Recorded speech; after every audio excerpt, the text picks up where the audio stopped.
Thursday evening. We are so excited because tonight's the night we launch Jesus' Thesis and Other Critical Fabulations, poems by Kopano Maroga. And I am talking to you from the commune. My name is Luendo Hamakoma, and I'm part of the team that runs this space. Commune is a leftist, Pan-African, feminist, radical bookshop in the heart of Braamfontein. It's a little revolutionary bookshop, coffee shop you didn't know that you needed. And we are incredibly honored to have some wonderful people with us tonight to host this launch with. Firstly, though, before we go there, I just want to read the incredible bios of the two people who will be in conversation tonight. I think it's just, it's fair. Like, Maneo Refiloe Mohale is a South African editor, feminist writer, and poet. Their work has appeared in various local and international publications, including Jalada, Prufrock, The Beautiful Project, The Mail and Guardian, spectrum.za, and others. They've served as a contributing editor of New. They were Bitch Media's first global feminist writing fellow in their inaugural 2016 class, where they wrote on race, media, sexuality, and survivorship. In 2017, they were the managing editor of Platform Media, where they also served as an acting arts editor for The Mail and Guardian and for 4 editions of Imagery Friday, and later moved on to senior media coordinator for arts and culture at Collective Media. They have been longlisted twice for the Solpaki European Union Poetry and Anthology Award, and their debut collection of poetry, Everything is a Deathly Flower, was published by uHlanga Press in September 2019. In 2020, they were shortlisted for the Ingrid Jonker Poetry Prize, the youngest finalist of the year. The person of the hour, Kopano Maroga, is a performance artist, writer, cultural worker, and co-founding director of the socio-cultural arts organizations ANY BODY ZINE.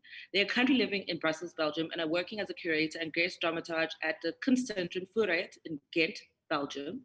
Their debut anthology of poetry, Jesus' Thesis and Other Critical Fabulations, is forthcoming through uHlanga Press. They very much believe in the power of love as the weapon of mass construction.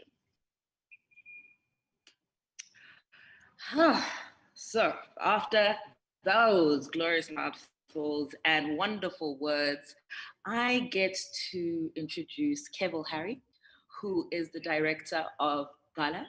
And Keval will explain to you their role and what wonderful contributions that this book will be making to the broader archive. Linda, thank you so much for that. I can only just add to what I feel is this important blessing at this time to really be within the space and for Gala to kind of share in the glory of Jesus' Thesis. So as you mentioned, my name is Keval Harry and I'm the director of the Gala Queer Archives. I've been thinking, I've kind of had a lot of feels today because I was attending a workshop earlier where we were kind of thinking and commemorating the contributions, the remarkable contributions of Simon Cody and what an archive means, a queer archive. And so I'm a little bit in my feels, so please indulge me. I think the role of a queer archive as an archive seems to challenge the identity of what a traditional historical archive is. And I think that's because history has never been kind to queer people in that it has always, particularly the role of the archive, has been that of erasure. And so even within the queer archive, our stories have always been hidden. And numerous historians speak of finding the stories within police logbooks, for example, and being able to extrapolate from that the queer identity.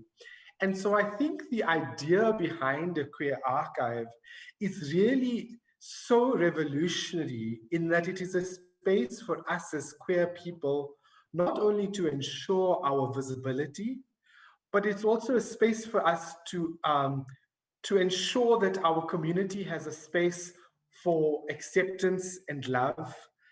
And what I think is particularly powerful about Jesus' Thesis is it allows for a redemption of Jesus, of Christianity, of an understanding of what our history and our existence means within the broader space of humanity. And so, you know, when we think about the historical repository of the archive, even in, as Gala Queer Archives, we think about the gaps or the lack of voices that, you know, exist, and how our job as an archive is also to ensure that those voices are captured along the way. And perhaps that's part of the contemporary archive. But I think it's also about an opportunity to create moments like this, where you know, amazing artists share their stories through poetry, and here I'm specifically speaking of Maneo and Kopano, and what that does in terms of allowing us a sense of pride and dignity. You know, pride being such an essential element of the queer identity, particularly given its problems that it faces now. And I know that we're going to be speaking a lot about Kopano's beautiful words, which is, you know, I was reading through it and it has moved me so deeply. But I wanted to kind of also make the connection because when I was reading Jesus' Thesis, I kept thinking about queer Africa. And in particular, there's a passage by Zubul Nkosi Sigalala's piece, My Body Remembers a War Cry. And I wanted to perhaps set that off as my parting words to this discussion. And so I quote, "We did not walk out of there with iron hearts, with pride and the dignity of being made men, whatever that means. We're not old boys, we're black boys. We play different tunes with our tongues to crowds, to teachers, to friends, to taxi drivers, to pastors and parents, to ourselves. Yet the bangs of your desires have no song." And I think what's really powerful about Jesus' Thesis is that, Kopano, you allow us with Jesus' Thesis to find the rhythm to the beat of your drum. And I'm so truly grateful for that. So thank you. And thank you for allowing Gala the opportunity to be in this space, and to also say that to anyone, you know, Kopano was so generous in saying that all the proceeds of this go towards the archive, understanding the importance of that. And we're truly, truly grateful for that. So thank you. Thank you so much, Kevo. I'm so excited to be moderating this conversation with Matsuora, Kopano. It's a bizarre and surreal experience to be so deeply proud, like in this moment, that it's not necessarily just like we gain a new publication and a new voice in the on the poetic landscape. It's that I've also gained a sibling, thereby uHlanga. It's, I mean, we were joking in our sort of like warm up to this discussion that we're the kind of spicy gays of the family, of the kind of uHlanga family that just sit there in the corner gossiping. Which is beautiful as well, because and we'll get into it, because this book is full of gossip, but not necessarily gossip in its colloquial form, but gossip in its etymological form. And I really want Kopano to kind of talk about that, because you educated me in that little chat about the root of the word gossip and the importance of gossip and gay gossip specifically, which we do very well. And I'm just so proud and excited to kind of dive into this particular, this beautiful, complex, sexy, smutty offering, which is Jesus Thesis. Before we get in, for safety and care, it's important for us to issue a content and a trigger warning that this work deals with sexually explicit content, with homophobia, with cissexism and transphobia, with religious imagery, and a deep subversion of that. So please take care and hold yourselves. The beautiful thing about these virtual spaces that we find ourselves in, which we found ourselves, is that you can, you know, go off and stretch in your own home and have a glass of wine. Kopano and I are both sipping today. have some water, and mute or do whatever you need to do to be okay. And with that, I just want to welcome my angel, the genius, the poet, the Black luminary, archangel, Kopano, into the space. Quiz, come on, don't be surprised. Into the space to say a few words, and then we can kind of go in and such. I'm just so hungry to hear your voice, babe. Go through, come through. Yes! Oh my God, that was so. Oh, it's so overwhelming because, for context, for those who are watching, just like thank you, Maneo, thank you, Luendo, for hosting, thank you, Kevo, for your words. But just for context of this day, so like I literally received the book today for the first time. So I'd been like vicariously experiencing it through other people that had received it before me, some people that had been part of the creation process. So they had received their contributor copies, Maneo had received their copies. And so this is the way that I was seeing it. And today was the first time I held it in my hands, and I'm like, I feel like I haven't landed in my body yet, because I'm like, what is this strange little slutty scripture creature? Yeah, so I'm like still arriving in my body. But thank you so much, Maneo, for your words. Thank you so much, Kevo, for your insights. Is happening. Like it's so beautiful to see the names of the people. It'd be so great. I don't know if this is like possible and maybe technologically, but it'd be so great if people, if they felt like they would turn on their videos so we could see faces. That would be great for me, but like that's up to you. I ain't going, I'm not here to force nobody to do nothing. Also, no pressure, no pressure, no pressure. No pressure. Only agency and only autonomy, right? If people feel comfortable enough to put on their videos and show their faces, that'd be so dope. I know that I see Cullen McClear is in the building. I see Neo is in the building. So it's just like beautiful people, part of the community. And the most beautiful part of writing this book was the community element of it, having so many hands that it passed through in so many different ways. So that's been a joy. Yes, I'm seeing all the faces. This is so great. I'm so glad I'm not wearing mascara. So yes, to go back to a little bit of what Maneo was saying, we had a conversation beforehand around the thematics of the book and the text. And this thing of gossip came up, and us being the sassy fags of the uHlanga family.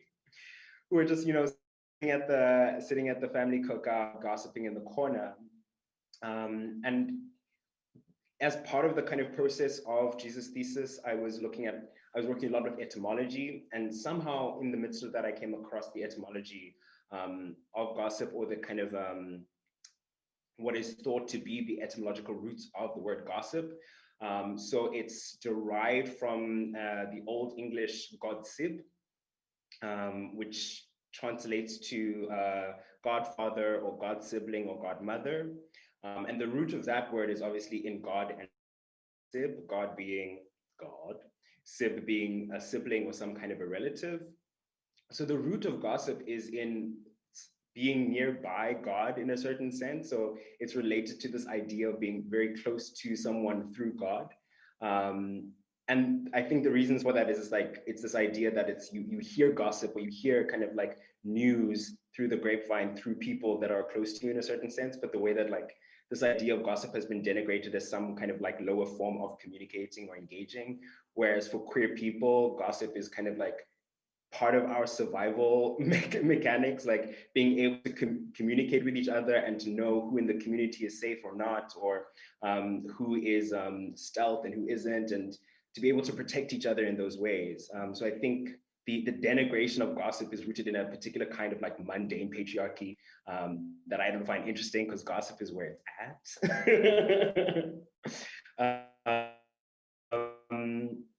So yeah, that's a little bit about that. And yeah, I'm just really glad that this is happening and that we're here, and that we have this moment together to gossip together. To be close to God together. Exactly. And I mean, it's interesting in the sense that, oh, whose mic is on? I want to see if someone's calling for Travis, and I want to kind of see if everything's fine. I think we're fine. What I'm so excited about, and which is always so beautiful, to kind of see is the relationships between our work, and there's a deep kind of kinship between our debut collections. And something that I picked up immediately is this deep communal kind of communication with the divine, which is more explicit in your work, deeply explicit in your work. And in my desire to kind of find a hook into the work, I took you at your word and tried to find the thesis statement of this collection. And which is interesting because there's such a thread of worship, of prayer, of communion.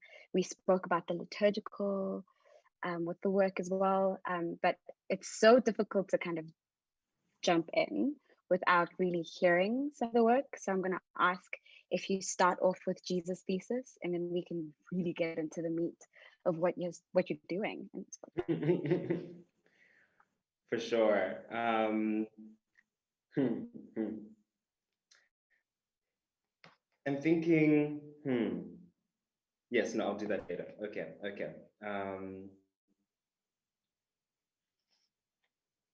Sweet. So Jesus Thesis is the poem that opens the anthology. And in a large way, it was the poem that became the fulcrum of the work, even though in terms of chronology, it's not the first one that was written that's in the anthology and in the collection. But yeah, this is Jesus Thesis. Jesus was a faggot. Jesus liked it rough. Jesus was a masochist. Jesus liked whips and chains, sometimes nails. Jesus had a safe word. No one remembers it. No one dares try. Jesus was femme. Jesus had wrists so limp they had to nail them straight, send him to conversion therapy. Jesus didn't make it. Jesus' mother wept, Jesus' mother wept, Jesus' mother wept. Jesus was a drag queen. Jesus served face for the gods. Jesus had a drag name. Jesus had many drag names. Jehovah Gyrate, Jehovah Knee Sissy, Jehovah Shamelum, Prince of Penises, Prince in Pieces. Jesus was a power bottom. Jesus had daddy issues. Jesus was a daddy. Jesus was an otter. Jesus was a cum slut, a Holy Ghost covered in semen. Jesus let so many men inside of him, he became an ocean, his lovers, fishers of men. Jesus didn't know how to make boundaries. Jesus practiced ethical polyamory. He gave until there was nothing left of him, and on the day he disappeared, his body became a tomb, and Jesus wept. God, Jesus wept. Mm-hmm. Mm-hmm. What I love, firstly, that of course, you start this book with provocation, right? Of course, it's controversial. You're out here, you come like correct from the absolute beginning. You say, okay, hold on, fuck what you know about Jesus. I'm going to tell you about Jesus. But in the classic way that our best portraits are always self-portraits, I love that this is a beautiful, like, it feels like an inversion, like a backward version of Zoe Leonard's fantastic poem about I Wanted Dyke for President, in that inserting oneself in the authority, into power, in seeing your face where you're not supposed to see your face, and seeing yourself where you're not supposed to see yourself. And you do this pretty little like inversion right at the end, and the book is full of these kind of, you say a statement and then you say it backwards, and it feels like magic in that sense and prayer, and it feels like a mantra in that sense as well. And right at the end, you say, and Jesus wept, God, Jesus wept. It's so clever, that little, that call, but also that,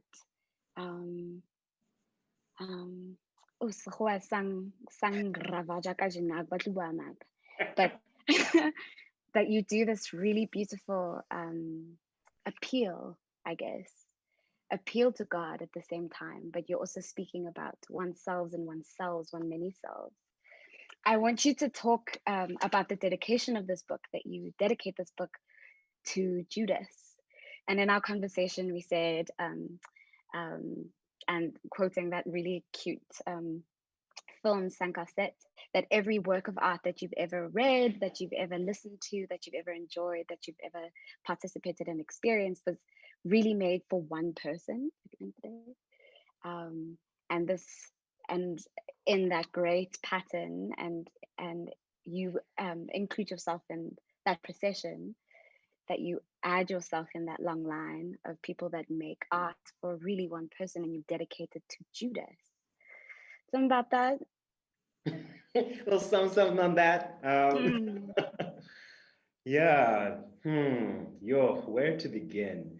I mean, maybe it's interesting for those who don't know a lot about the process of Jesus Thesis. So Jesus Thesis was written while I was doing my Master of Arts at the Institute for Creative Arts, which is part of the University of Cape Town. And I was doing a master's in interdisciplinary art, live art, and public spheres. So part of the master's was, it was like a written master's, theoretical, but then we also had to create artworks and performance-based or live artworks alongside them. And in the process of making this work, of making this performative work, I was asking a lot of questions kind of in the aftermath of Rose Must Fall and Fees Must Fall, in a kind of like very, a seminal moment in South African history, and a seminal moment for my own kind of political awakening and self-understanding. There was also a certain kind of like, the aftermath of that was followed by a certain kind of like rigidity in the ways that we felt we were able to speak about Blackness, and we were able to speak about what it means to be from the kind of geographic location of South Africa, and the rigidity that also narratives around colonialism and history were kind of almost settled into, right? In the same way that, you know, the legacy of Cecil John Rhodes became settled into this like statuesque form and became uncontested until that moment. A lot of the ways in which we were allowed to consider identity also became a bit rigid and difficult to work with. And so I wanted to kind of engage that history, the history of kind of like categorical identity theory and people making, as something that in South Africa often we kind of take as a given, that, you know, someone is Black, someone is male or female, someone is whatever the categories we can name.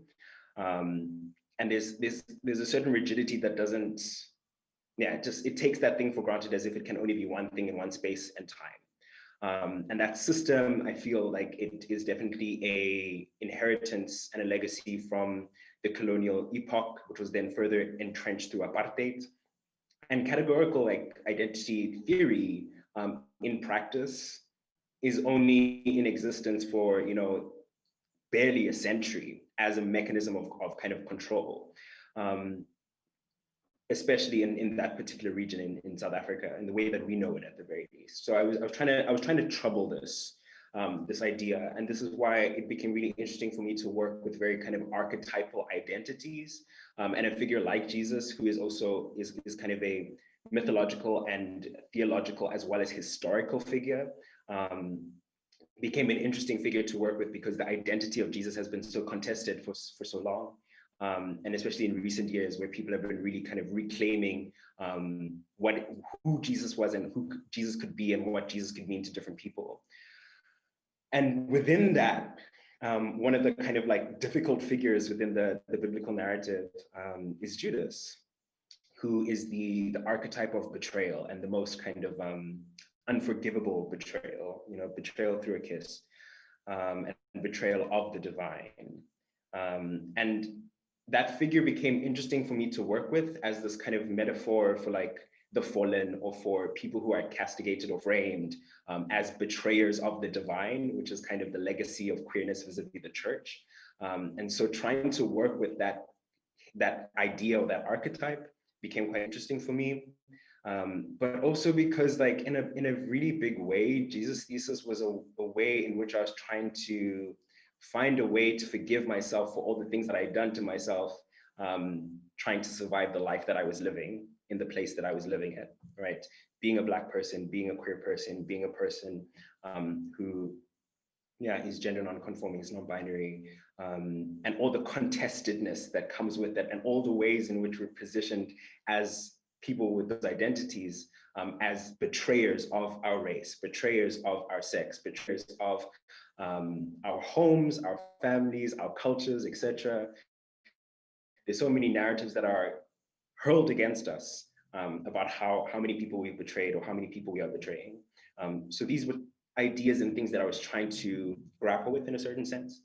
And I guess for that reason, it made a lot of sense to me to dedicate this to Judas, to dedicate it to the most archetypal figure of the most divine kind of betrayal, and to think about what it would mean to try and arrest that idea of betrayal, and move away from or push back against this kind of narrative that as queer people, as Black people, we have to hyper perform a particular kind of goodness, right? To be the good Black, to be the good queer, to not be a faggot, but to be gay, you know? And I'm really interested in militant faggotry, right? I'm really interested in what it means to not look for a way in which I can perform my identity that becomes palatable. And I think especially for like our generation of Black youth who are coming after this truth and reconciliation moment, we're put in this position where we're expected to reckon with this legacy that is still unprocessed or unfinished, this trauma, as well as kind of a lot of the time getting framed as betrayers of various kind of legacies, whether it's betrayers of our race or betrayers of our kind of like mantle, our political mantle for ushering in either the Rainbow Nation or ushering in the revolution, right? So many kind of binaries that we're moving through and that we're kind of expected to rectify or to ramify. And yeah, I find it really interesting to just engage with that, the contestation, and not necessarily trying to answer it. Definitely. Just from what you are saying, I'm picking up a very interesting kind of angle and approach to betrayal in the book that I also see as a thread and as a pattern. There are multiple betrayals in the book, that you are committing multiple betrayals, but it's against silence in many ways, that you are betraying the imperative of kind of shutting up, of being a good fag, you know, of being quiet and meek. And there are multiple silences that you puncture and break inside of this book that are extremely powerful. There's also that you commit a betrayal against rigidity, and which is something that you also spoke around identity, and where fluidity becomes this kind of antidote to the binaries that we find ourselves operating within and oppressed by. So that's a bit like another level of betrayal that you do. And then there's also a betrayal against history. And I think that the way that comes out even the strongest is in the way that you approach blasphemy and kind of subvert and turn the idea of blasphemy on its head. And what is offensive to the divine truly? That is it using the Lord's name in vain? Is it calling Jesus a faggot? Or is it the violence that we find ourselves, that is soaked, that we are cloaked and soaked in, and that gender non-conforming and non-binary and trans Black people feel and are deeply hurt by and harmed by? So I think that those three betrayals, in the way that also that threes come up in the Bible, and like, you know, the Trinity, the lovely threesome of of the Holy Trinity, is like so gorgeous. I also want to kind of ask around, with you talking about Judas, something kind of went in my head around the kiss, that this kiss between men is this marker, is this moment, this unmistakable marker of betrayal, the ultimate betrayal. But I also think that we can place it in conversation with the other betrayal of the apple, of Eve, kind of picking the apple and choosing knowledge over ignorance. And I think this is definitely a turn that you make in so many ways in this book. So many ways in this book. So I'm going woo woo woo woo woo as well. So it's ding ding ding ding ding everywhere. Talk to me about the title, because I know that Saidiya Hartman is someone who's very near and dear to your heart, and someone that you encountered and communed with very deeply in scholarship while you were doing your MA. So yeah, talk to me about the title and yeah, just talk. I like it when you. Okay, Danny. Yeah, I mean, the title, so when I was kind of engaging in my MA research, and I was looking at these ideas around identity, these ideas around historicity and historical veracity, and the way that the historical archive can get lodged against Black people to inhibit possibility, and how, depending on where you are in the world, it's just really interesting what kinds of histories you get taught about and where history begins, you know? So like, if you're someone who engages with kind of like Black American thought a lot, there's this critique about how Black American history begins with slavery, as if Black people did not exist before that moment, you know? And it's a similar kind of experience that we have in South Africa, where history begins with the kind of encounter with whiteness, right? So we learn, depending on what kind of like schooling system you're in, and but most of what we're learning in kind of like African history, there's a huge focus on apartheid. There's no mention of colonialism. People talk about the settlers, people talk about when the Dutch arrived, people talk about when the English arrived, but it's not framed as colonialism, right? At least not when I was at school. So you learn about different figures, and you learn about the formation of Africa as if the space came into existence when Jan van Riebeeck landed in the Cape in 1652. You know, you learn about the Dutch East India Company, but we don't learn about the indigenous people of South Africa. We don't learn about ourselves. We don't learn about those histories. And often those histories are passed down in different ways. Thank God for the oral traditions that we come from. But in kind of like search through the kind of like different ways of engaging with the archive, I of course arrive at Saidiya Hartman, who has a beautiful and radical and painful kind of practice called critical fabulation. And the idea behind critical fabulation is engaging so deeply with the archives to the point where you find these gaps, and you have the audacity to give voice to those gaps, or to voice those gaps rather. They have their own voices, of course, but to have the audacity to voice the gaps, and by inserting kind of like fiction within these supposed gaps within the historical archives, you can jeopardize the linearity with which history is received. You can inject agency and autonomy into narratives where agency and autonomy has been wrested out of. So Saidiya predominantly engages with the Black American slave trade archives and the transatlantic slave route. And very practically what she does is she just really goes deeply into the archives and finds things like ship logs of people that were taken from the shores of Africa and enslaved then in North America and in Europe, and tries to trace individuals through that journey. And where there are gaps, she fabulates and she inserts fiction to imagine, okay, this is what we know about this story, but who was this person and how were they living? What was the color of their life, and what was the color of their persona? And that changes the way that we engage with the archive, because then it's not a series of, it's not this mass of enslaved people, but they become, or we can imagine them as individuals with individual aspirations, ambitions, and they're not necessarily all heroes. They're not all necessarily all brave. They're not all necessarily spectacular beings. They're just beings. They're just people living life in some of the most kind of like violent contexts that history has known.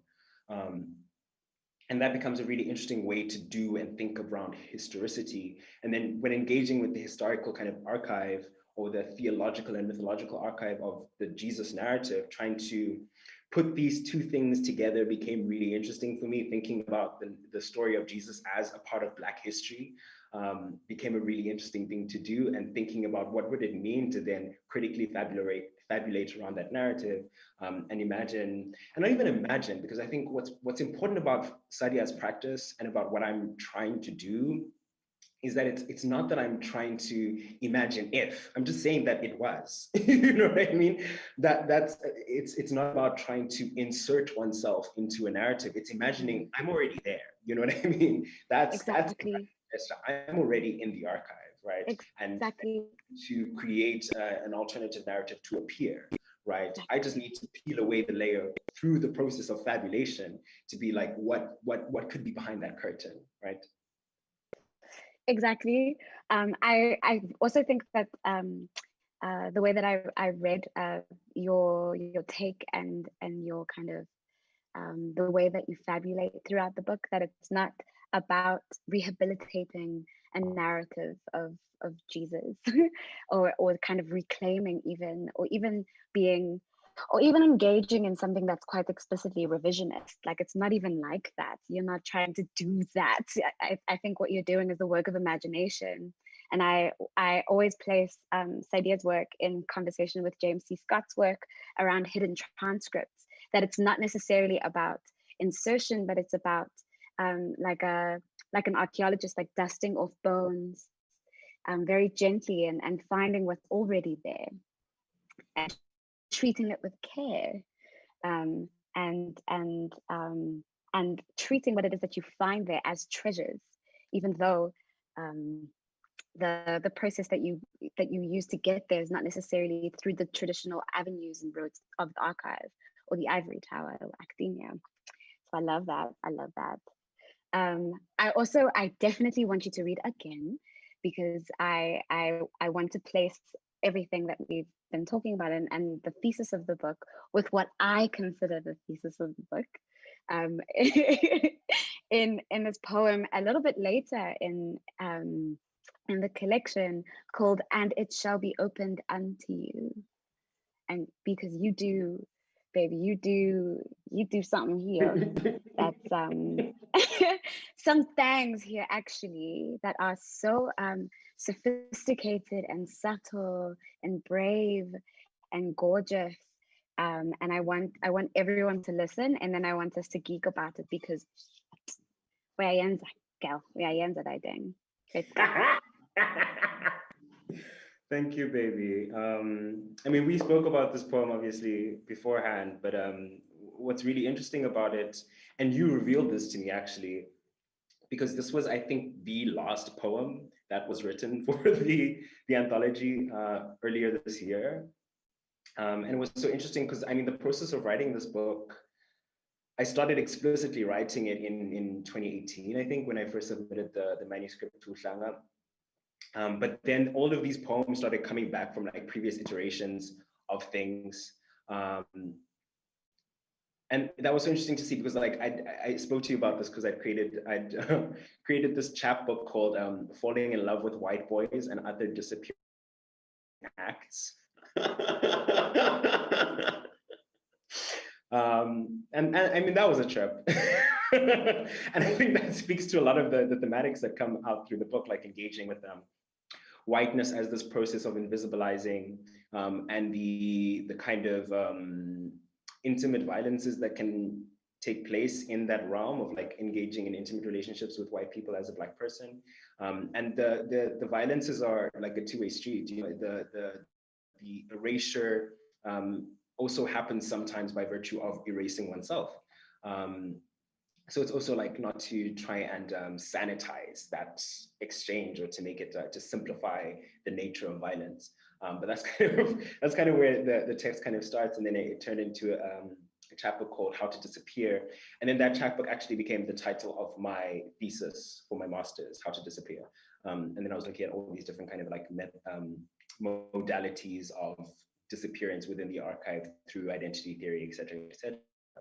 And then when you told me this, that like, you were like, actually, you know, you call this text Jesus Thesis, but you know, the thesis for me is like this poem. And I'm like, that's the last poem I wrote. And that makes so much sense because like, obviously I'm at the end of this kind of like journey that started in like what, 2015 in a way, when I was starting to kind of put together those chapbooks. And now, yeah, there's certain things that I just like realize and recognize now that obviously then come up, and it makes sense that, yeah, the last poem is the thesis. So yeah, this is And It Shall Be Opened Unto You. Gorge, noun, a full empty, a sharp open. Gorge, verb, to fill, to fall, to flail, to break with full filling.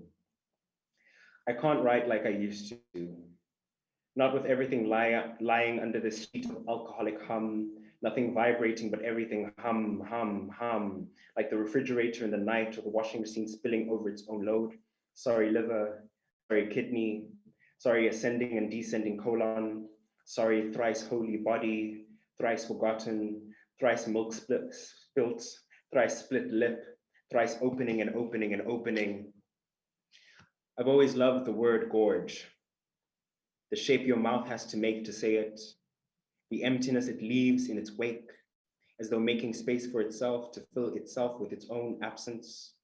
The idea of something so filled with nothing it warranted a word, a disappearance so complete it took on materiality.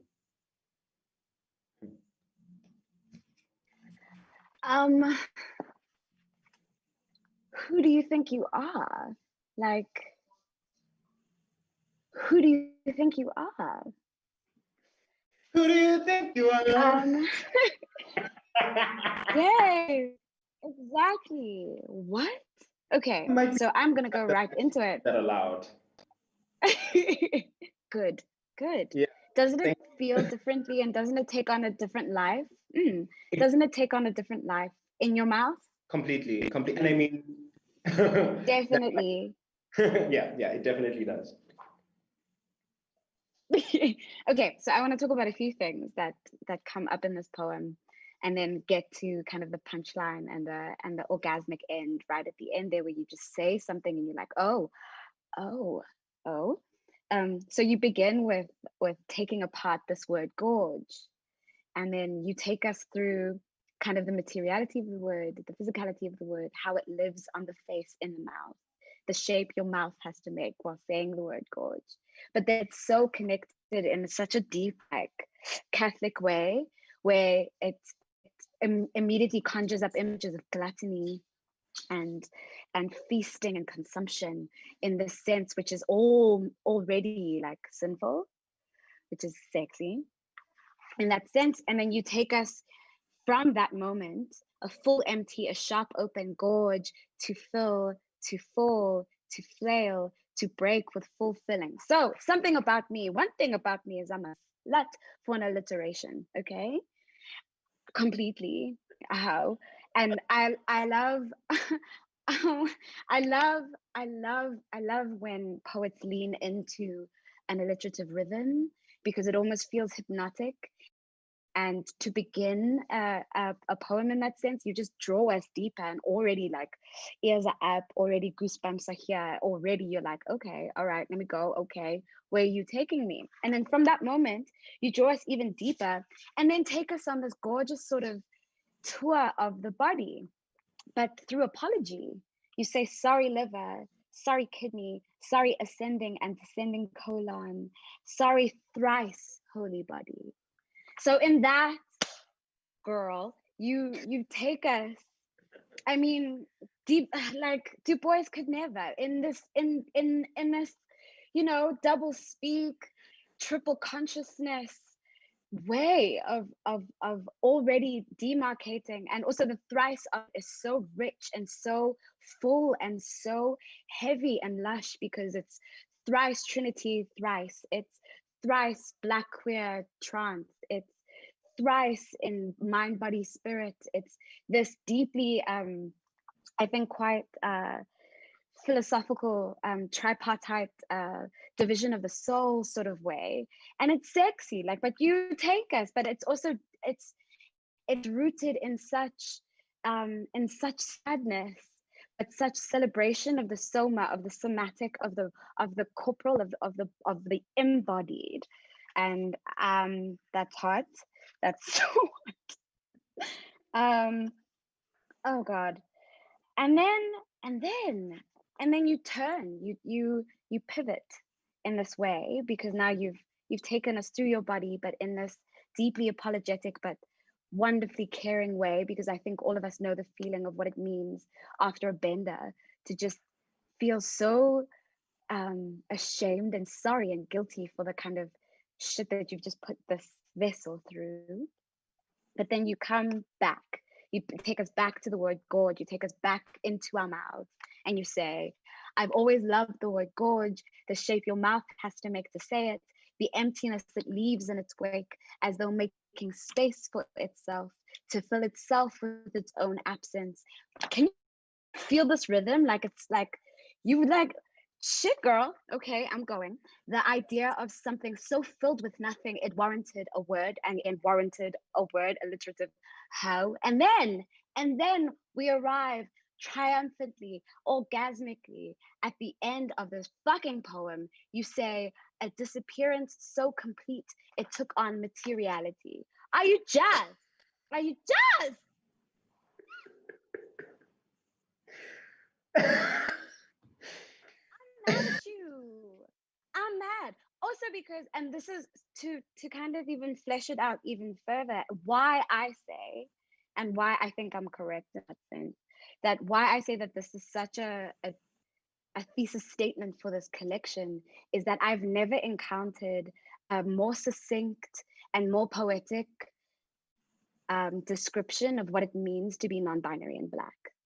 A disappearance so complete, it took on materiality, that as an absence so present, but the contradiction is you push past the cliche into truth in this way that is so hot. So hot. What? Okay. You need, so I mean, I found my rhythm now and I'm fired up, but like, wow, Kopano. Wow, baby. No, really.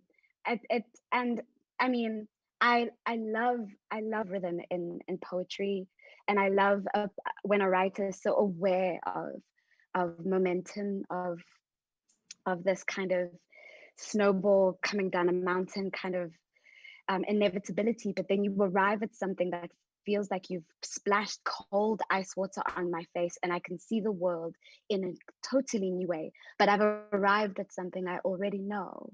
It's so, ooh, Kopan. Babe girl. No, I mean, that's so, yeah, it does a lot to hear that that can generate all of those things, because yeah, I think it's so, it's really, I feel really difficultly about like venturing into like identity discourse as a Black person, as a queer person, as a non-binary person. There's this like, there's a way in which the literary community can denigrate the necessity for an excavation of self, and how an excavation of self can also extend beyond the self, and can have resonance beyond kind of like, I don't know, navel gazing, or like self, I don't even say like self-indulgence, because like I'm about self-indulgence. I'm here for it. Right. And it's such a kind of like a legacy of a like deeply kind of like patriarchal and oppressive like system to denigrate people for the interrogation of not just the self, but like all the systems that have been created to almost keep us away from ourselves or something. So like when kind of engaging it as a writer, I'm just like, there's all of that, but there's this urgency to engage it, you know what I mean? And I think, yeah, what you say about like trying to engage the soma, trying to like use the body as the access point, and to use this as to use this literally as the intersection where all of these kinds of discourses and violences fall at the end of the day. They fall on the body, to try to use that access point to reach beyond, and to make this kind of, I don't know, this plea or this kind of like, yeah, this apology letter to my body for like an apology letter to the body, but also to not make the body an apology. Yeah, there's so many things that you link there so beautifully. Definitely. I think I'm ready to kind of head to the next level with you, baby. In the sense that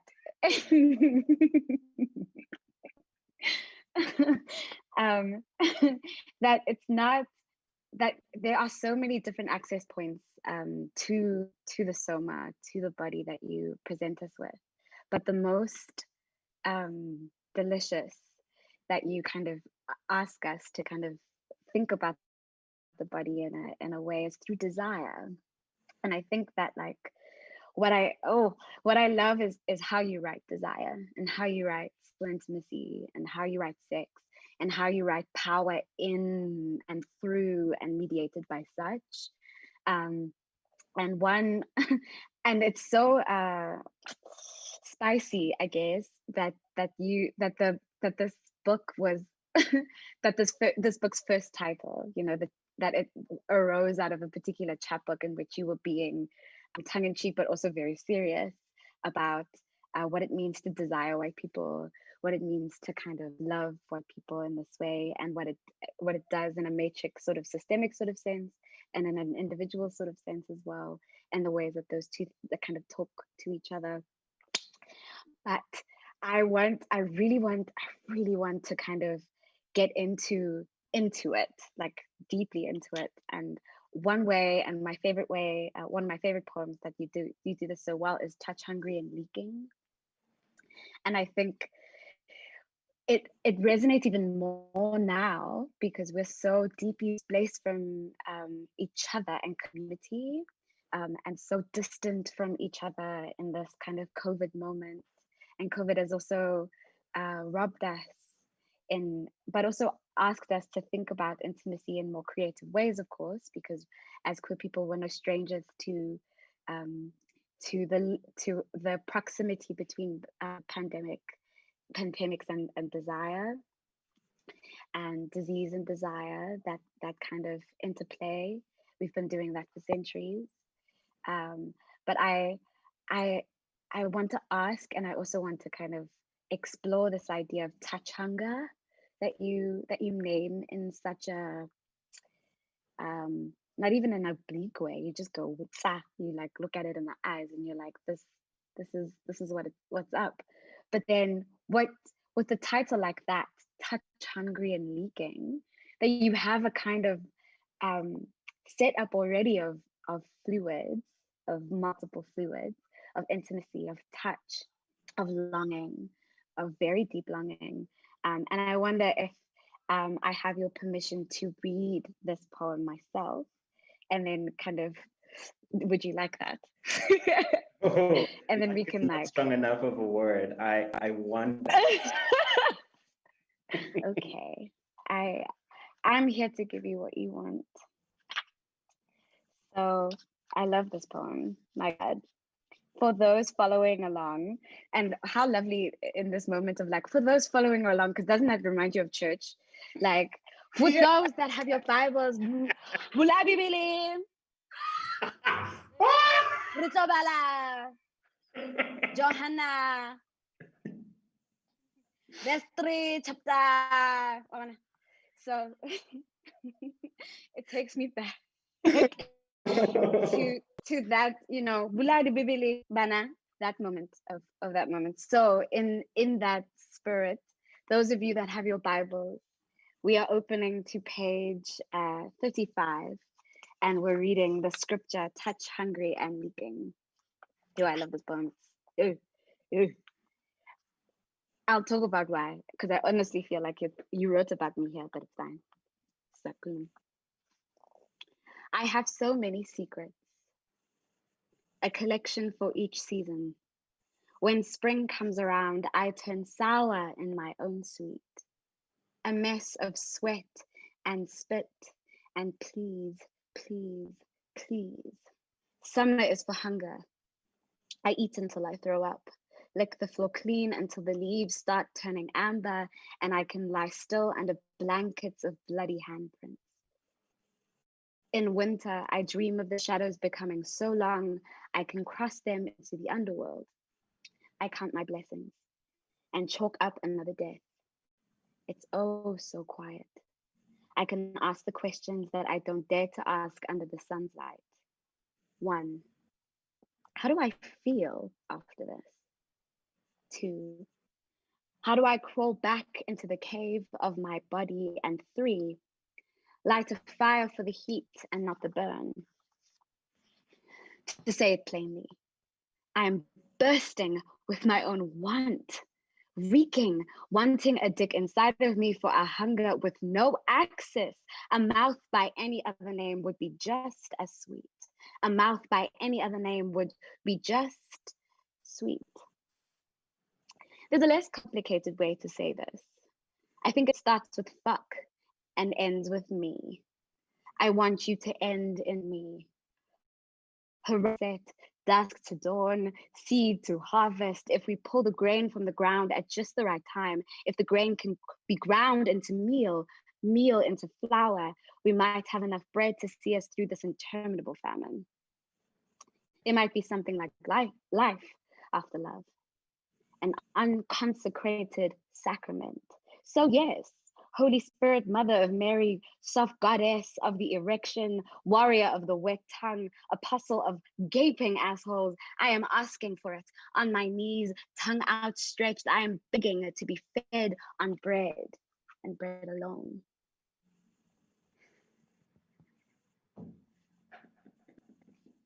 What? Kopano. I mean, first of all, it's like, it's so amazing to hear you read that. And like I said, I got the books today, so I'm like, I'm seeing it in print for the first time, hearing you read it, another person reading it in a voice that's not my own for the first time. And yeah, thank you for that. I want to ask questions of you in this way, you know. In that lovely sort of like cliche that we're always clarifying what it is that we're saying, but you do this in stages, and then you do this in threes. Again, you say, okay, this is what I'm talking about, and you take us and you take us and you take us, and then you stop us and you hold us by the collarbone and you say, actually, what I mean by this is this, and then you take us through again and say it even simpler, and it's so, oh, it's gorgeous. It's gorgeous. And I think that why it resonates for me, that this interminable famine, I feel like it describes in a way around the desert of desire that we kind of find ourselves in right now. That it's so difficult to connect to ourselves, to the earth, each other, with community, when so much has been disrupted. And we find ourselves in this interminable famine. And what does it mean to want, and to want gluttonously, and to want sensually and sexually in this moment, to reach for each other and ourselves in that way, and to celebrate ourselves in that way and each other in that way. It's so beautiful to see and to feel and to hold a collection in my hand that celebrates queer sexuality, that in such a, I know it's a cliche, so forgive me for saying this word, but in such a raw way. It's raw, and but not raw in a unconsidered, uncooked way, but raw in a closest to what scares us, closest to fleshly way. And I adore that.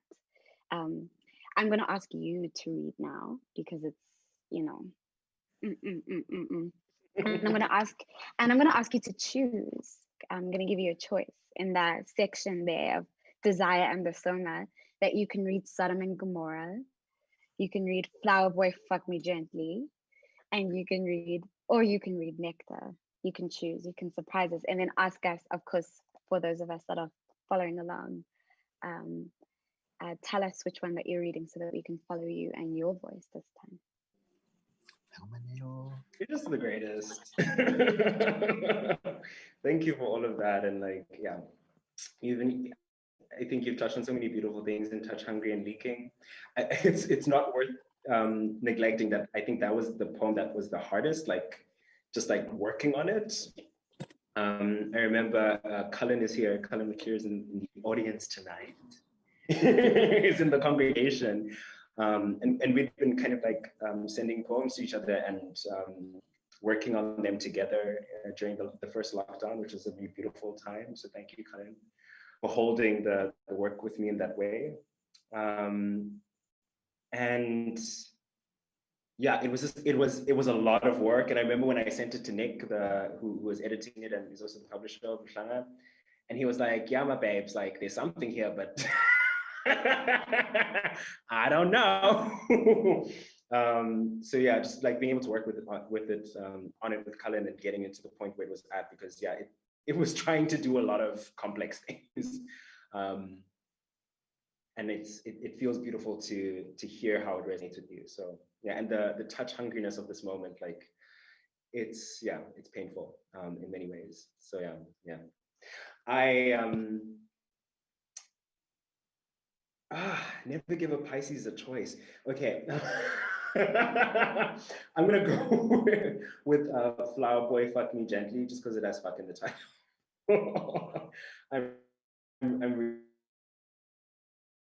For those of us following around, following Kari Bibili Tsarna, Bulari Bibili on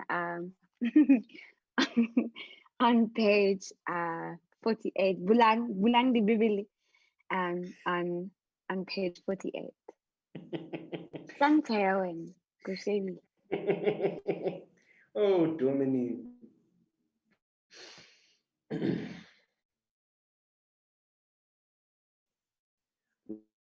Gay as in happy, but queer as in chronic depression, avoidant attachment, social anxiety, fear of the sidewalk, fear of the shadow men, of the shadows of men, of my shadow who has a man's hunger, of my own hands with their ceaseless longing. My gay is the quiet unflowering of my sex, is the smell of fresh lube and ruptured condom wrappers left under beds, under fingers, in the palm of your hand as I press my tongue into it. My gay is the way I bend at the waist but don't break until you let me, until you open me up like a crack of teeth, straight through a jawbreaker, straight to the sweet and the stick. And I say several silent prayers that your unwrapped cock will not make me a cliche, will not prove my mother right about us and how we always meet our ends too sick and too soon. No, not tonight. Tonight, I am all fear and eyes wide. Tonight, you are daddy and I am the boy with my ass up on your sofa, falling to pieces, falling into and onto your thickness until we are both drowned men.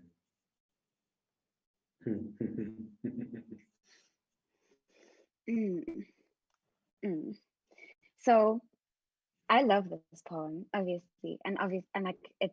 I mean, I sound like I feel like yes, queen, yes, girl.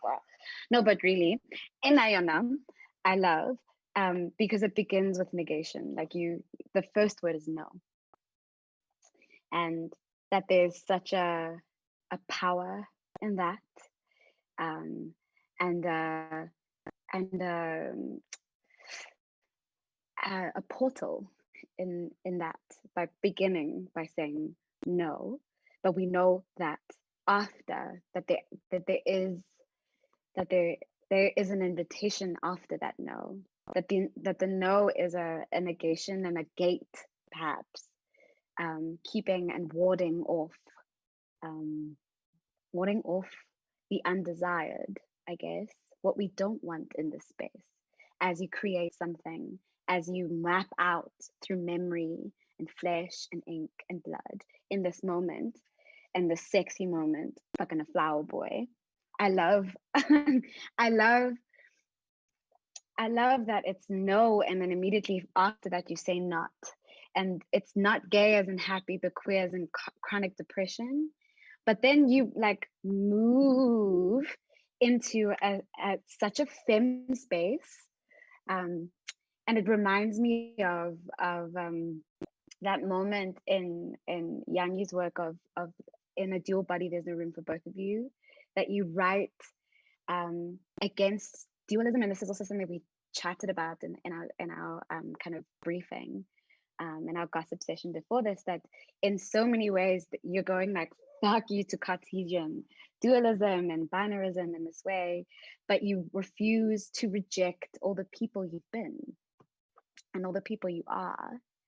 And through that, you open up this like gorgeous little portal in what it means to be femme on the street, in the present and under the eyes of men on the sidewalk, you know, that it becomes a much more complex conversation, and interaction, and a revelation of power in that sense.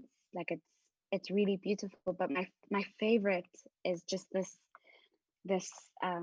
sketch that you make, that it almost feels voyeuristic, because we're in the room with you, and I don't know if we should be in the room with you, but you invite us into the room with you, but you invited us into the poem by saying no first. It's beautiful, but I also want us to kind of talk around and talk through and talk about race in this moment. Could you say a little bit more about the ways in which you had to navigate that in the writing about sex and whiteness? Damn, you're really asking the questions. But like you say, yeah, it's inviting it, even though it's inviting it with a no. Such a meaty question. Like, first, I just want to acknowledge, like, there are a bunch of comments on YouTube, and there's this like shout out to the folks that are on YouTube watching this. Big love to Jan and Jenna and Tuli and Lindy and Francois and Abdul Malik, the girls. Thank you for your comments.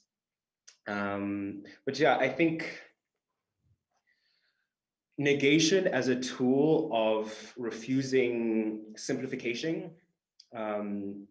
One, simplification of the relations between Black people and white people in an intimate context. That is one of the things that I'm trying to work on and through in this work. But also negation as a refusal to accept the simplistic binary relationship of kind of like oppressor oppressed, that kind of dialectic that rarely gets complicated. So one of the things that I was trying to engage with, that it's so heavy and it's so difficult to like language sensitively, or just like to figure out with nuance, is like part of my socialization and the way in which I came into the world was by having kind of like masculinity projected onto my body. And with that, the kind of like privileges of moving through the world being male assumed or male presenting, however we want to word it, as well as taking on as well the violences that come with that, the violences that then I perform, the violences that I inherit, and then the violences that are also done unto my body, because of that kind of the dissonance between how I'm perceived and the way I experience myself and want to experience myself. So there's so many, like there are multiple axes to that kind of like sexual violence. There's kind of what's happening externally to you, there's what's happening internally, there's what you do and are complicit in. And yeah, I guess this kind of relates to earlier when we were talking about the archetype of Jesus and the archetype of Judas, the sacrificed and the betrayal, the betrayer, and trying to complicate those those fixed positions of perfect perpetrator, perfect victim, because when I was writing Falling in Love with White Boys and Other Disappearing Acts, that was responding directly to a very particular relationship, and it was a relationship with a white person, and I was trying to engage with the complexity of within that relationship, realizing that I'd done harm to them as well as them doing harm to me. And we're in this kind of like complex moment in kind of like our own racial awakenings, where it was almost as if we didn't have the nuance in language or understanding to be able to engage with what was happening. So this kind of very simplistic understanding was present, which was a violence in and of itself. So it's like trying to recognize the ways in which those roles that are kind of created for us put us in a position to simplify other people, and in that simplification of other people, don't take accountability for our own capacity to do violence, and also don't reckon with our own capacity to do violence unto ourselves and the many layers of violence that we can do unto ourselves.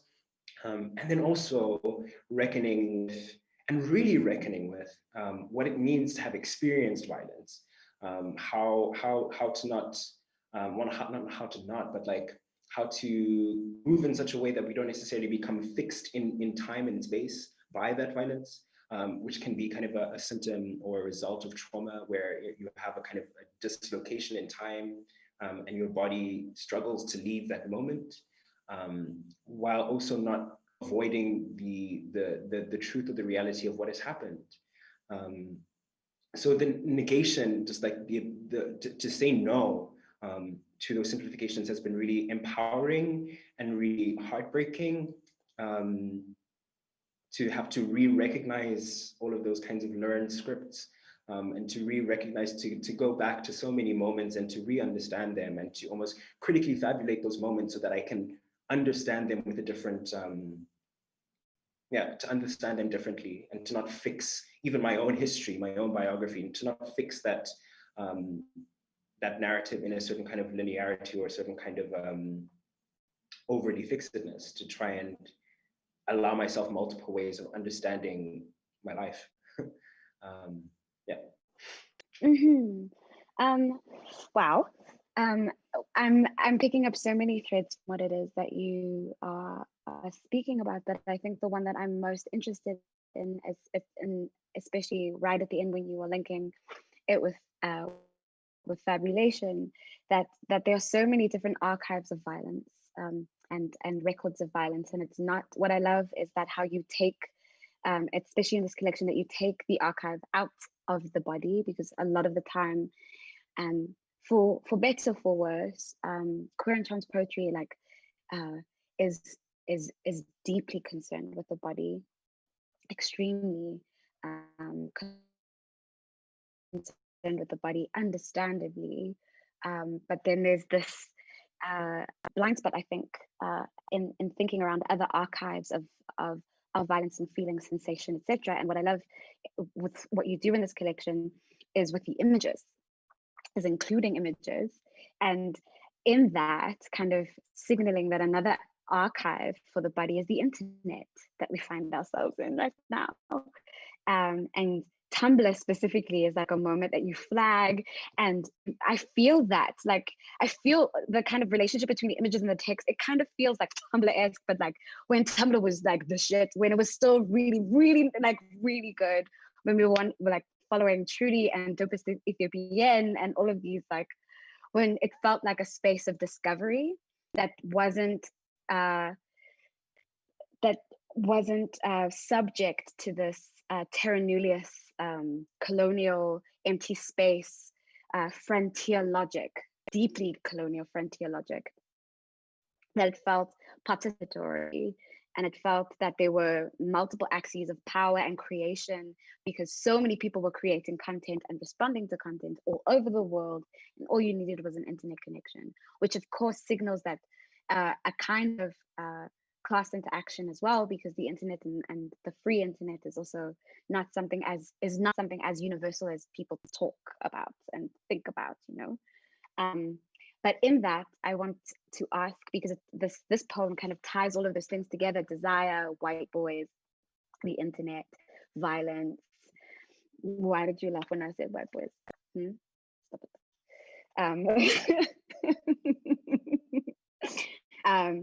And then also this thread that you take through it, this like pole, the like frankincense that you sprinkle on it, the religious glitter that you sprinkle, but also unearth in this deeply archaeological sense that we've been talking about. And I wonder, as the last sort of poem, before we, I think, open into Q&A, because as much as I could talk to you day and night, I think it would be nice to have other voices and see if anyone has their own responses and comments about the work. But I think it is a kind of centerpiece. Would you agree? Because for those that have the book, it's got this like gorgeous sort of like sexually explicit screenshot, but also collage, but also reconfiguration, and in this like Renaissance sort of style of this moment on the internet. But could you introduce Ode to Brandon Cody, Ending in a Rainstorm of Flowers, and then read for us before Q&A? Why not? That I can most definitely do. Gosh, I really have to think back now, because like I take for granted where these poems come from, because like, yeah, they also came in a moment of like kind of like post-traumatic stress, because like I wrote a lot of these just after my place had gotten broken into, and I got like held at knife point and all my shit got stolen. And it was like at the end of my first year of my master's, and I had like only a few weeks to submit a seminar paper and to present a performance, and all my stuff was on my laptop, and luckily a lot of it was backed up to Google Drive and blah, blah. But I remember that this was written during that moment, but I don't know how I got to it. I don't know how I arrived at it.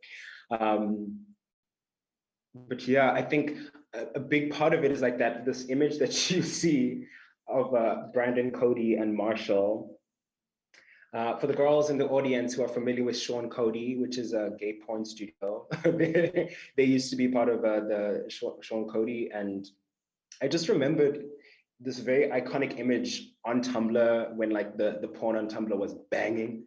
This GIF would like pass by on my newsfeed like really often. And I remember like, because I got on Tumblr in like, and I just remember how much of a kind of sexual awakening that was for me, of having easily accessible pornographic images that I could just have on my laptop.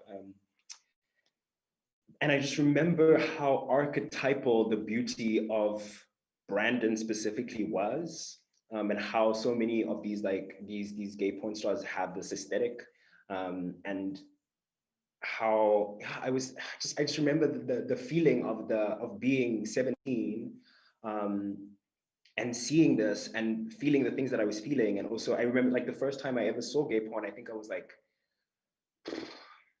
prepubescent even. It was like in an exclusive box in the kids section.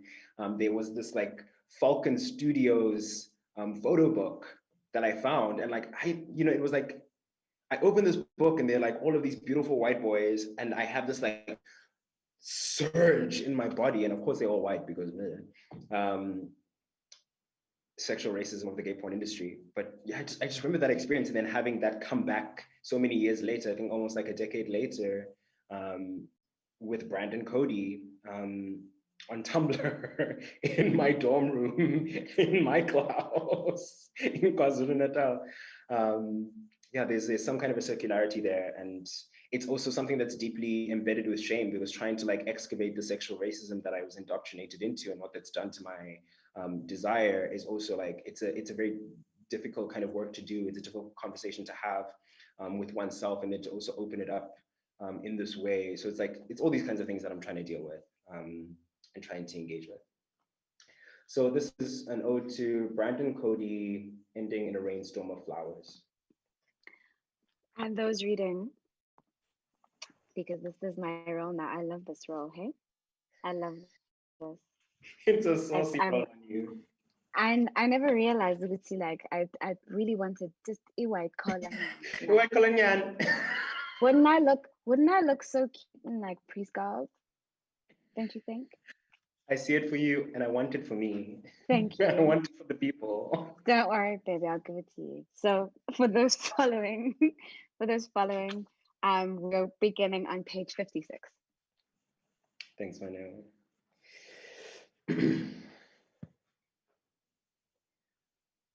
Brandon, paragon of pleasure, palimpsest of youth's eternal flower, polemic portent of vociferous longing. There are few things more quintessentially growing up gay on Tumblr than the image of gay porn star Brandon Cody on his knees, eyes heavenward, getting a facial from Marshall. A Eucharist for one. This, our unholy iconography, this, our baby Jesus and Madonna, him on his knees in worship, his eyes aglow as the cum rains, manna-like from Marshall's cock. The Lord be with you, and also with you. Brandon, moniker of gay disciplehood, Brandon, brown-haired and tan-skinned, Brandon, white and unfettered by preference and positionality, Brandon, patron saint of the six-packed and green-eyed, Brandon, when I realized I could never be you, all I wanted was to have you, Brandon, you are there in every sexual encounter and I want them all back, Brandon, true north, Brandon, statue of David, Brandon, creation of Adam, Brandon, apocryphal Adonis. I told my therapist, I feel like my sexual flower is wilting. And besides it hearkening back to that image of the rose wilting underneath the glass in Beauty and the Beast, it was accurate. With enough exposure, anything will decay. There is something in me that is wilted. There's something in me that refuses to bloom again. Brandon, I want to tell you that there are few images more beautiful in my adolescent memory than you in that solitary rainstorm. Brandon, I cannot tell you how indescribably sad that makes me. Brandon, there is a secret flower somewhere in this world. Brandon, I don't know if I will ever find it.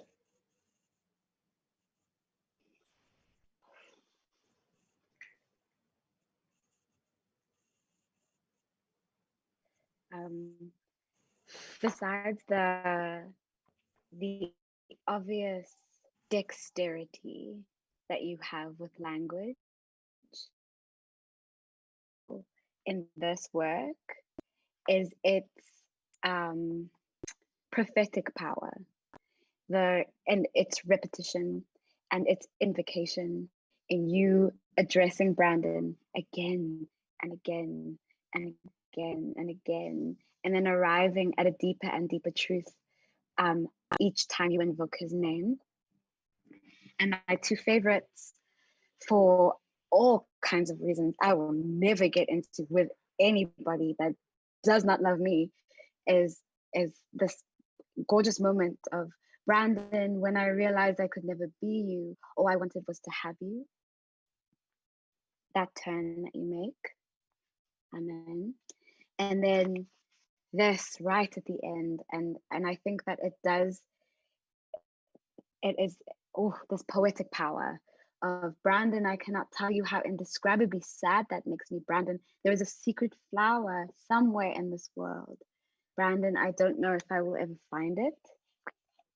And it feels like, beyond the kind of the obvious imagery, that it feels like our works are in such deep conversation and secret conversation with one another, not just because of the verdant, not just because of the blooming and the flowers, but because of what we understand about them and what we do with them through that understanding, and how deeply secret that understanding is once you arrive at it, And I'm so proud. I'm so proud and so moved and so uh, risen by that, by that moment that you arrive at, that it's that you move through smut and then you arrive there. And the movement through smut isn't a movement through, it doesn't weigh you down, it doesn't slick you over, and it doesn't you move so gorgeously through desire and longing, and you arrive at secret truth in this beautiful, wholly original way that I haven't seen. And of course, like, there are other poets that do this, and there's some of our favorites like Tommy Pico and Chin Chen, you know, that they do this, that they engage very seriously with sex and the erotic, and as its foil, the pornographic. And I love the way that you weave those things to arrive at a moment like that, the secret flower at the heart of everything. You are such a prolific voice that I think I'm so excited to be in this moment with you, making work with you, parallel in this way, in the same time that we find ourselves loving each other in this time and responding to each other and each other's work in this way. It's deeply profound, and I will never stop singing your praises in this way, ever, because of the silences that you puncture, because of the moves that you make, and because of your singular voice. It's beautiful. You're beautiful, beautiful, and I adore you with my soma.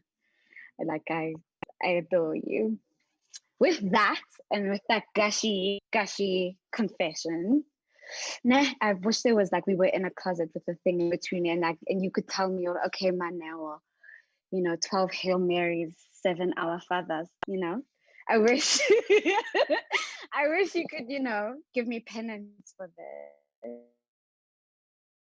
after this moment, because I don't know what to do with myself, and I don't know who to talk to, but I have so many things. I want to open up the floor for anyone who wants to respond, to kind of chat, to even yell, because I want to yell. Wildly beautiful that is. And for our folks on YouTube, I don't really see what's happening on YouTube, so I'll trust Kopano to kind of keep an eye out for me, baby. But for now, I'll kind of keep an eye on the Zoom space. And yes, please. I invite you, and not with negation, with affirmation and yeses, a rain of yeses. Any questions in any chats that anyone might have for Kopano? While I sip on my wine, Lord.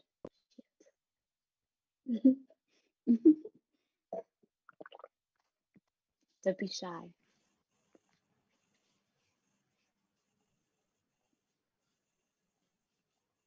Anybody? I'm patient. I can wait this out too.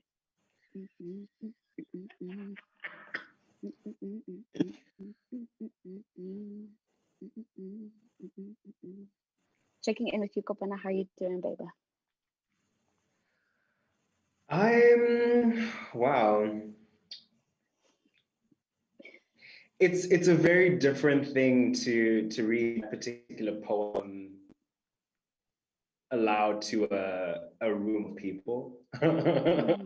It's a kind of yeah, it has that feeling of like being in a confessional, but like on the other side, they're like, you know, 15 plus 30 people.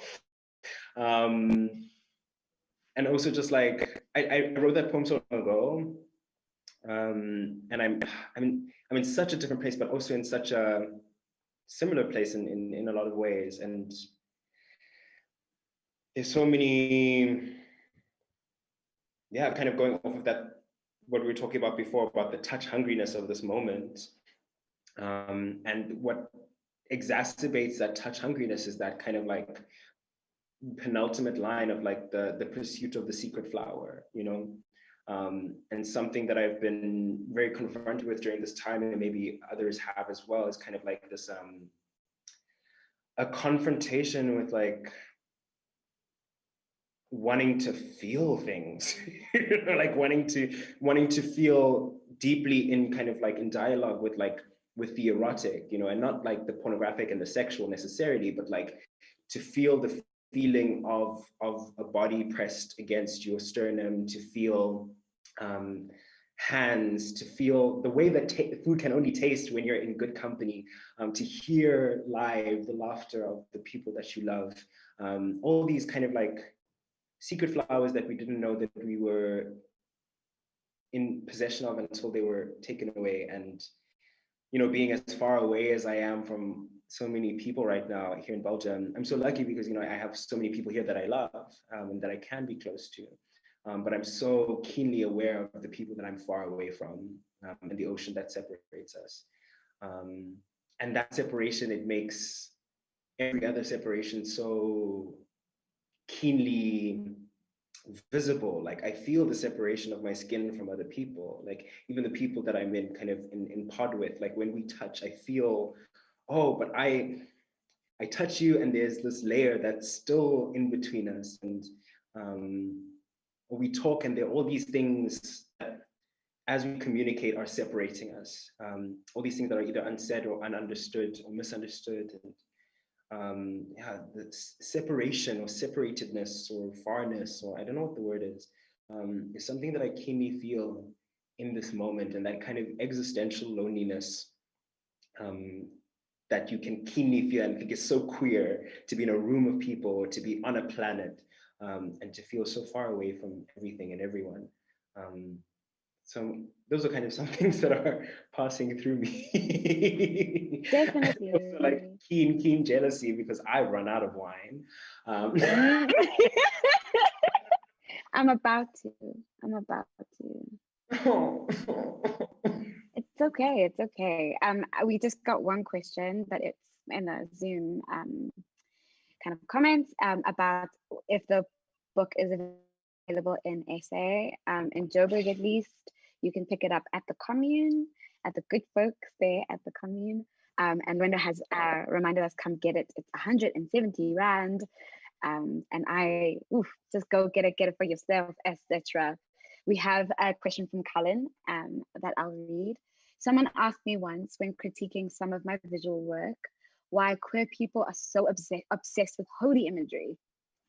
Could you speak to your use of the religious, or how you feel it works for queer people and their concerns? Such a gorgeous question. And of course, it's a question from such a gorgeous person. Yeah, I think what was really interesting in my master's research is this reading that I came across that was that made an explicit connection between queerness as an identity and kind of like the position of holy people in different societies. And the way that they phrased it, the scholar's name was Scott Dillard, and he phrased this as the socio-sexual function of queerness. And he was looking at examples in different kind of cultures of where queer people are venerated. So one example that he used was an example of one of the tribes of Native America, where non-binary people or two-spirit people, so kind of like the closest approximation, I think, in kind of will rights on the dead. And it comes from this idea that because they are two-spirit, they can travel between the worlds without becoming tainted by either. And he also talks about the Hijra community, the third gender of India, and there's an association with the Hijra people, specifically Hijra women, or rather Hijra are always women, and what we would maybe understand as trans women in the West, or in Western speak. And how Hijra women can give blessings to newborns, and there's a certain kind of like mysticism that is attached to them because of their status as third gender. So there is this thing that kind of like follows queer people throughout history and throughout different kind of cultures, this connection between the holy and our identities as queer people. And Scott Jalada talks further about this as kind of like queer people are the stand between people, so the people that move between worlds in a certain sense. And I guess like one way that we can think about that is kind of like queer people are often people that are read as, when they're growing up, as straight, as cis, as whatever the case may be. So you kind of exist in that world, and then you move into other worlds, other queer spaces. And there are things that you understand in that movement between these worlds that as someone who maybe identifies as cis or identifies as straight does not have access to. And I think that there's something about that traveling that we do as queer people. And I don't think, queerness is not for me just on the level of like sexuality, but that's a different conversation. But like as people that do this kind of border crossing, there's a lot of information that we receive. And I think historically that's been a role that we have performed. And in that way, there is this continual kind of like convergence between queer people and the holy, or queer people and the spiritual, queer people and the other worlds, or other worlds outside of the dominant world. And I think that I think that there's definitely a connection there. Yeah. What I also pick up in the way that you do this quite well in the collection is how you queer worship and the idea of worship, and that worship at the altar of the body through kind of a sexual intimacy and also a self-sexual intimacy as well.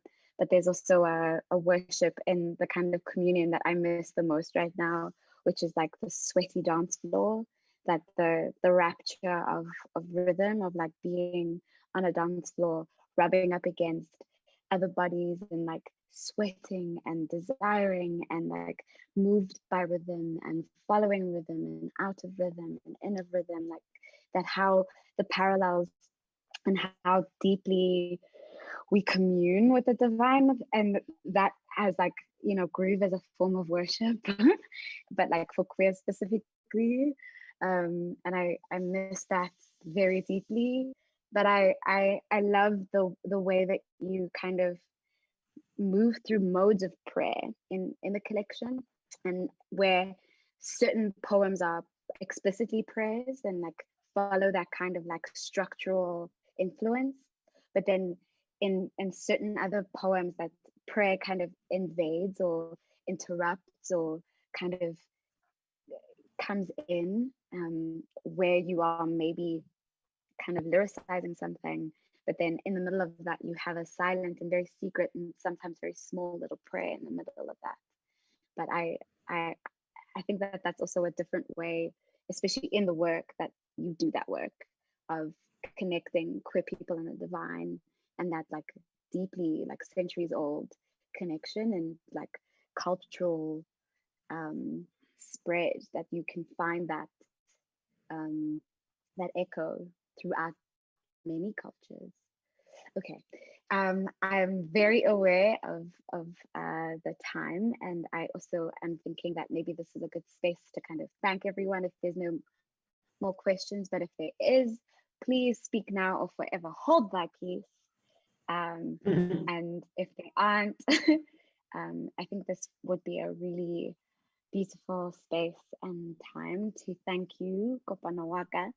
And I mean, you know, like we can also go on about like the poetry of our names, that like Libitula haki kopano, you know, and Kimo re kopani, you know, for you, in your name.